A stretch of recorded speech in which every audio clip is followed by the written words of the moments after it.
So to continue glorification of Radha and Krishna, this particular section is taken from the teachings of Mahaprabhu Sri Krishna Chaitanya, and he was once describing the opulence and sweetness of Lord Krishna.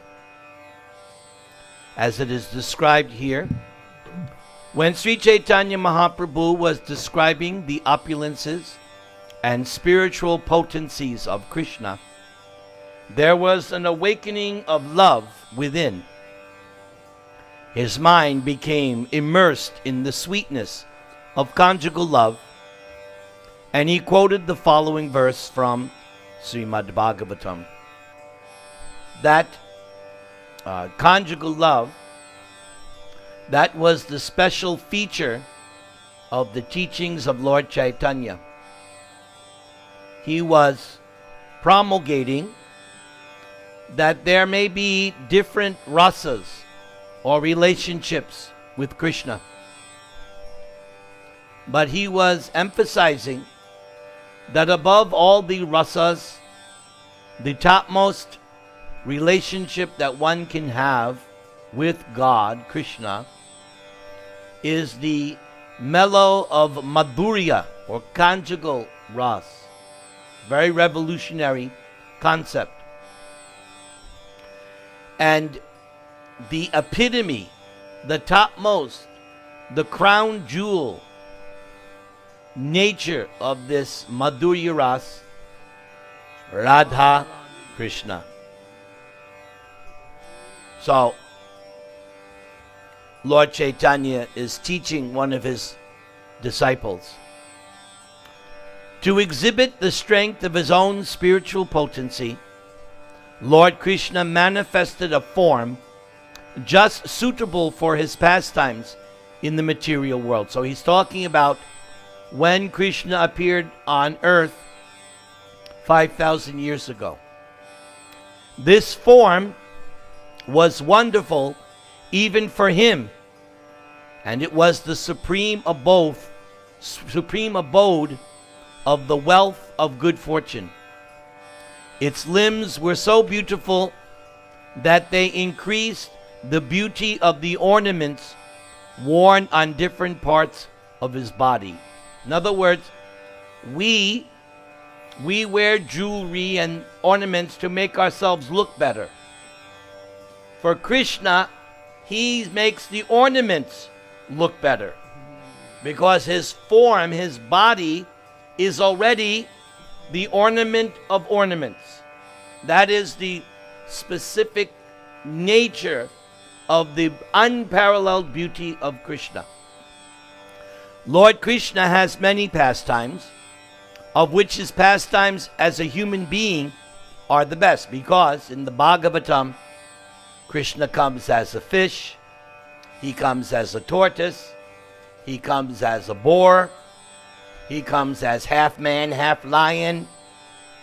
So he has so many different kinds of incarnations. But here Chaitanya Mahaprabhu says, but of all these incarnations, when he comes as a human form, just like in India, you know, and I'm sure most of you like very much Ram Leela, yes? Yes. Yes, also, that was in a human form, because it's very, very attractive and very, very easily approachable in terms of understanding.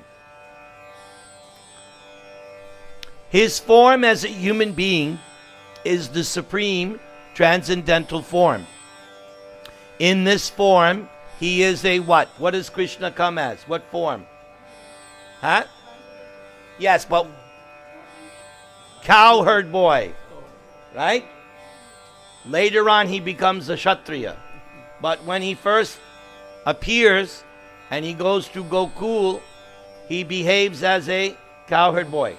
Gopal, Govinda, Gwal, like you say, yes. Later, when he gets married and entangled with only 16,108 wives. Now he's a Kshatriya prince. No more flute, no more. And later on, when Krishna is grown up with children and grandchildren, and he meets the residents of Vrindavan at Kurukshetra, Radharani and the gopis say, this Krishna, no. Where is the Krishna playing the flute? Where is the Krishna that we know younger days on the bank of the Yamuna? Not this Yadu Kumar. Yeah, here in Kurukshetra, there's elephants, and Krishna's looking like a prince. No, we don't like this Krishna. We like that Krishna, the cowherd boy. And actually in Goloka Vrindavan, that is his eternal form. In Goloka Vrindavan, his original eternal form is that of a cowherd boy. He carries a flute in his hand, and his youth is new. He is an expert dancer. All this is just suitable for his pastimes as a human being. My dear disciple Sanatan, the sweet, attractive, transcendental form of Krishna is so nice. Just try to understand it. Even a fractional understanding of Krishna's beauty can merge all three worlds in the ocean of love. He attracts all living entities within the three worlds. Therefore, Krishna has innumerable names, and each name has a specific meaning. So here, he attracts everyone. You could say Krishna, or another one, Madana Mohan. Everybody say. His beauty is so powerful, he defeats even Cupid. Everyone within the material world is defeated by Cupid. He shoots his arrows, and we become enamored. Okay? But Krishna, Cupid gives up his bow in defeat. But there's someone who can attract this person. Krishna is known as Madan Mohan, the attractor of Cupid. But now there's a person who can attract this person. Yes. Madan Mohan Mohini, Srimati Radha Thakurani. She is the one who is strong enough, powerful enough to attract Krishna. That's why they are together. Radha Krishna Bhagavan ki. Yeah. Is Krishna's flute in his hands there? Yeah. Because I can't see. Right The there. flute is there? Is there. Whew. Otherwise, we'd have to ask who stole his flute. And there is that pastime. Yes. There is the pastime. I'll tell it now. Radha and Krishna, in the day they meet. So Radharani is very, very clever, feisty, tricky. She loves to tease. So on this particular day, Radharani, Krishna's not looking, Radharani steals the flute. Krishna notices, where's my flute? He goes. Meanwhile, Radharani takes the flute, hands it to the next gopi. Radharani says, I don't have your flute. Maybe she's got it. Krishna goes to that gopi. She gives the flute to the next. This way the flute is passed to every gopi, and Krishna has to go to every gopi, touch her, approach her. Where's my flute? Finally, at the end, Krishna is practically crying, my flute, my flute, my flute is my only possession. Then I think it's Vrinda Devi. She stops the whole thing. Come on, give Krishna back his flute. Stop this. You're causing Krishna too much anxiety. Like that. Okay. The transcendental form of Krishna is shown to the world by Lord Krishna's internal spiritual energy, which is a transformation of pure goodness. I was talking about this last night. I was at another home, not far from here, and we were talking about this point. Krishna has two energies we hear in Bhagavad Gita. The external, inferior, material energy and the superior, internal, eternal energy, the spiritual energy. So here it says, Krishna's body is made of the internal spiritual energy, not material. The jewel-like form is the most confidential treasure of the devotees. This form is manifested from Krishna's eternal pastimes.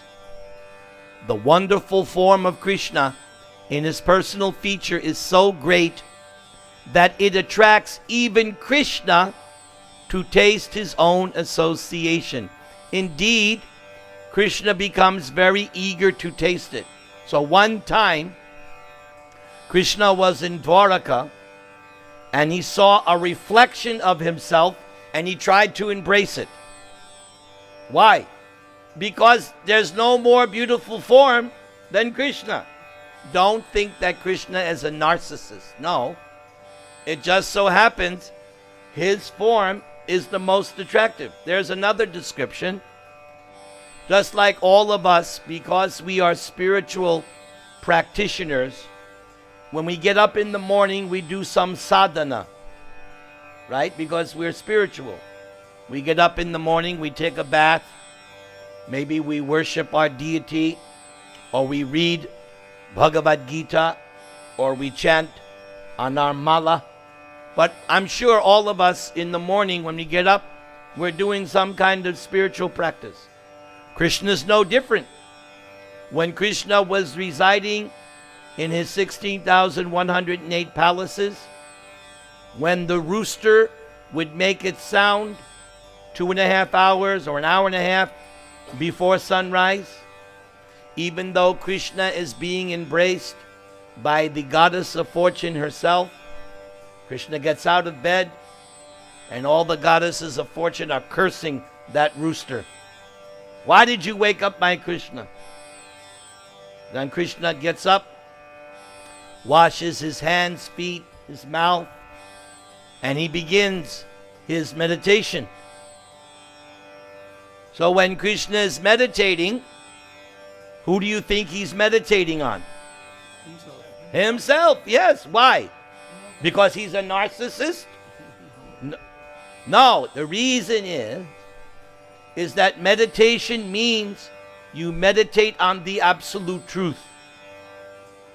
For the impersonalist, their meditation is on Brahman. For the yogis, their meditation, Paramatma. And for the devotees, the meditation is Radha Krishna. So, what do you think Krishna is going to do? He's going to meditate on Brahman? I don't think so. Is he going to meditate on Paramatma? No. I say, when Krishna does his meditation, he's meditating on Srimati Radharani.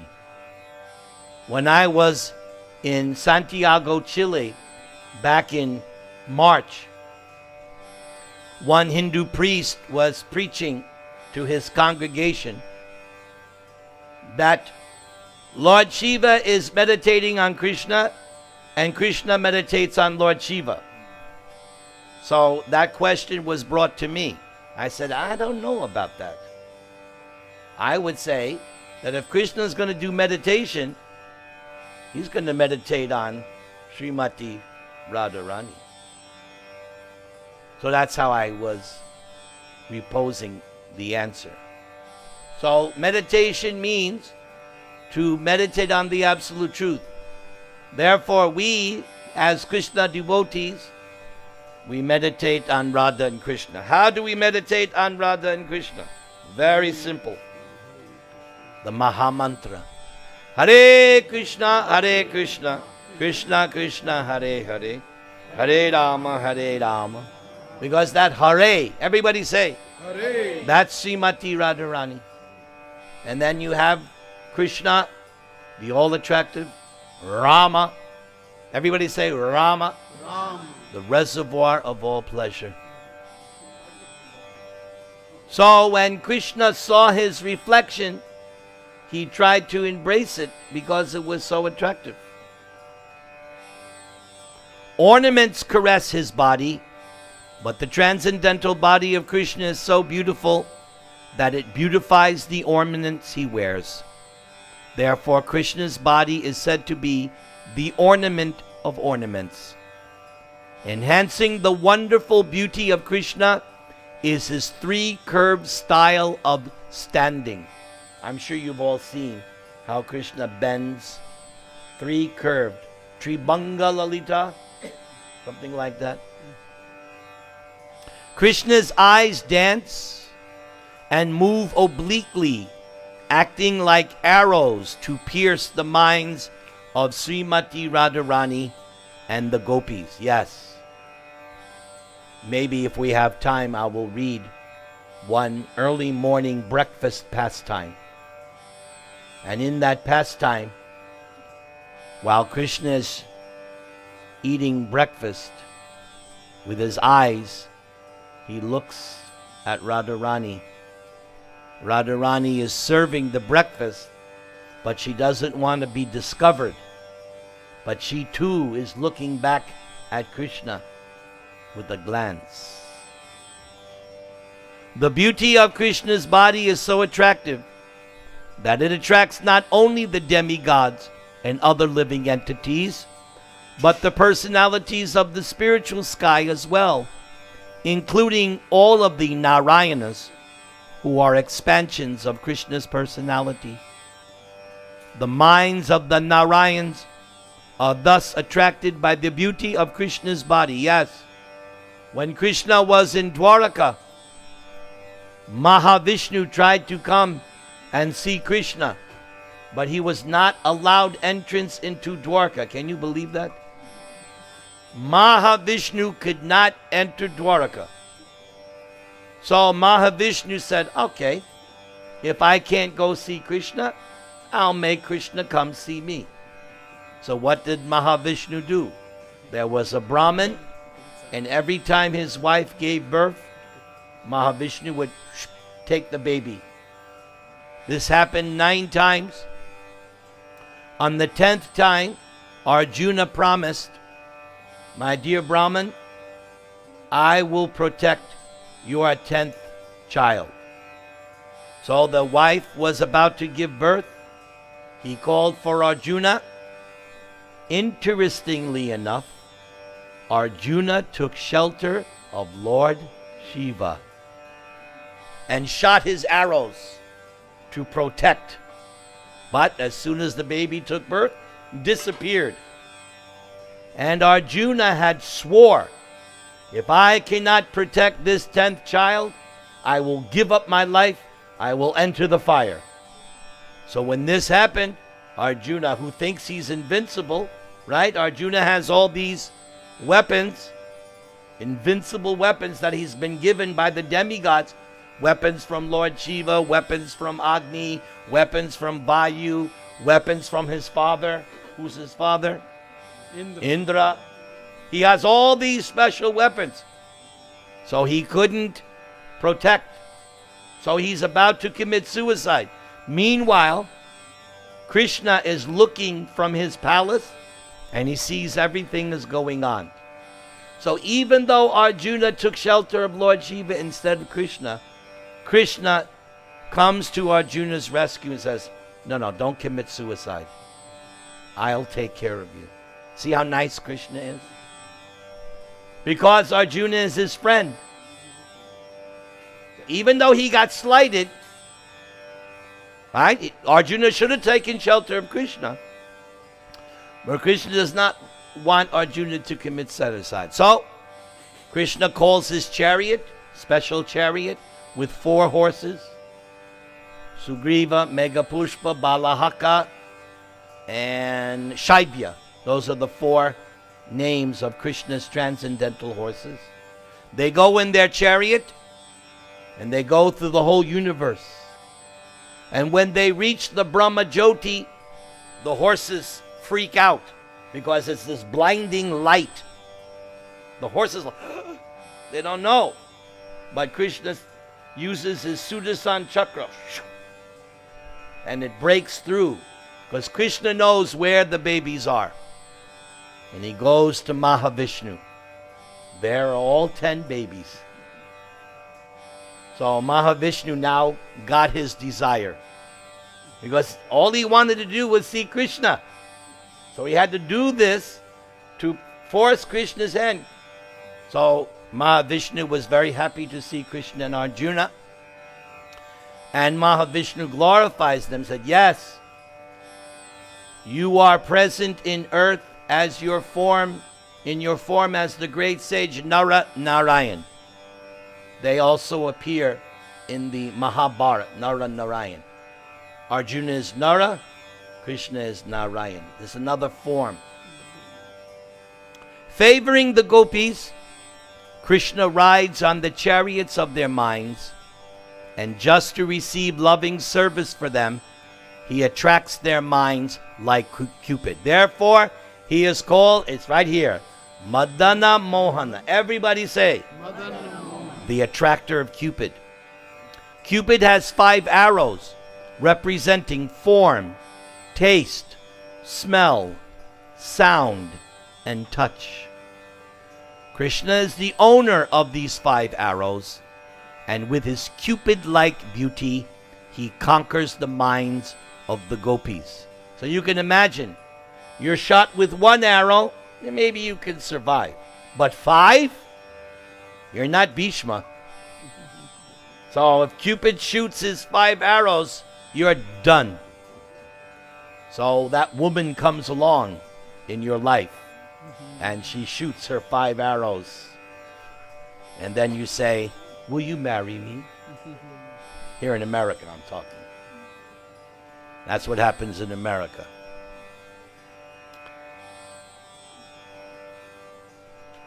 With his Cupid-like beauty, he conquers the minds of the gopis, although they are very proud of their super excellent beauty. Becoming a new Cupid, Krishna attracts their minds and engages in the rasa dance. The teachings of Lord Chaitanya is that Krishna's rasa dance is the topmost spiritual activity. It is the highest. When Lord Krishna wanders in the forest of Vrindavan with his friends, who are on an equal level, there are innumerable cows grazing. This is another of the Lord's blissful enjoyments. When he plays his flute, all living entities, including trees, plants, animals, and human beings, all tremble and are saturated with jubilation. Tears flow constantly from their eyes. Krishna wears a pearl necklace that appears like a chain of white ducks around his neck. The peacock feather in his hair appears like a rainbow. Do we have a peacock feather there? We do. Okay, good. So it appears like a rainbow, and his yellow garments appear like lightning in the sky. So, sometimes the question is asked, why does Krishna always wear the yellow dhoti? The answer is, what is the color of Radharani's complexion? Molten gold. Tapta kanchana gaurangi, Radhe Vrindavaneshwari. There's our peacock. Very good. Right on cue. All right. Now, what color is Radharani's sari? Deep, deep, deep blue. What color is Krishna? Deep, deep blue. So now you know why they wear what they wear. And there's an interesting pastime where Krishna comes home with Radharani's blue garment, and Radharani comes home with Krishna's yellow garment. And their parents want to know, what's going on here? but the gopis cover for Krishna and Radharani. In the case of Radharani with the blue garment, immediately one of the gopis tell Radharani's mother-in-law and grandmother, "Oh, no, this is Balaram's garment. They were playing yesterday and it happened like that." And then in the case of Krishna, when Mother Yashoda says, "What is this?" So one of the gopis say, "Oh, no, it's just the light coming through the window. Your eyes, you're old now. You're not seeing properly." In this way, they don't get discovered. Krishna appears like a newly risen cloud, and the gopis appear like newly grown grains in the field. Constant rains of nectarian pastimes fall upon these newly grown grains, and it seems that the gopis are receiving beams of life from Krishna, exactly as grains receive life from rains. The Supreme Personality of Godhead is full in 6 opulences: Aishvarasya Samagrasya, Viryasya Yashasa Sriya, Jnana Vairagyoschaiva, Shanam Bhaga Itingana. So Krishna has 6 opulences. They come in pairs of 2: wealth, beauty; strength, fame; wisdom or knowledge; and renunciation. Krishna has these opulences simultaneously, unlimitedly. Nobody here on earth can claim that. Maybe someone says they have 1.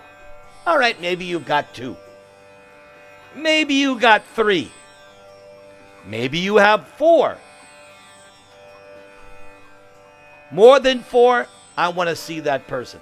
But let's just say you find a person on earth who has all 6 opulences.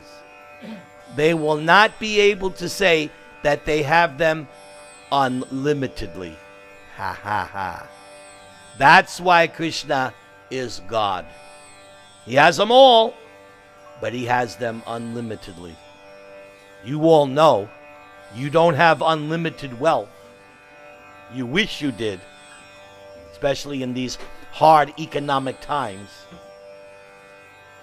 But Krishna has all the opulences simultaneously, unlimited.